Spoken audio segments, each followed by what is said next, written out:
So, yan, may nag-message sa atin si Mikabel. Pinapaayos niya yung deck na meron siya. Sabi niya may Barbarian, Witch, P.E.K.K.A, Mini P.E.K.K.A, Goblin Barrel, Fireball, Battle Ram, at Inferno Tower. Ayusin natin yan. So, yun, pinisa natin. Napapansin nyo, medyo mataas yung elixir cost niya, 4.5. So, pababain natin at least. Wala din siyang small spell o para pang cycle. Meron din siyang dalawang P.E.K.K.A, Mini P.E.K.K.A, tsaka P.E.K.K.A. Tapos dalawa din yung win condition niya, Barrel at tsaka Battle Ram. Ayusin natin yan.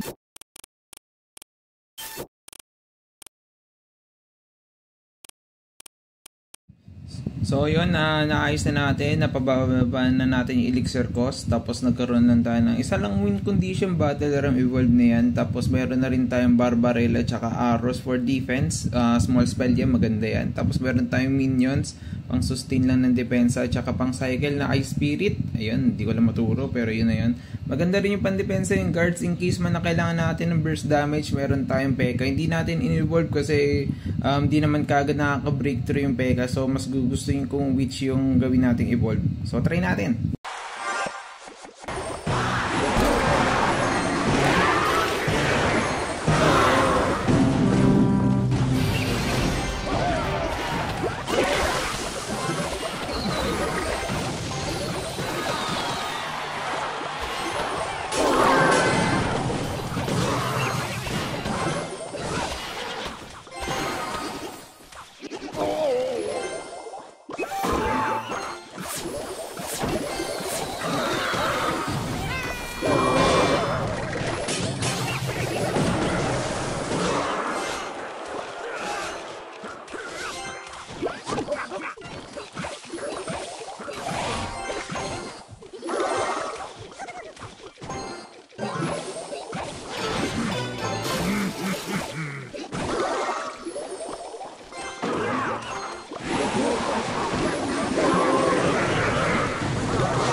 So nakita niyo yung deck na meron si Mikabel, nakita niyo rin yung deck ng inayos natin. Anong thoughts niyo doon sa deck natin? Comment lang kayo kung ano pang mga dapat baguhin, and subscribe for more.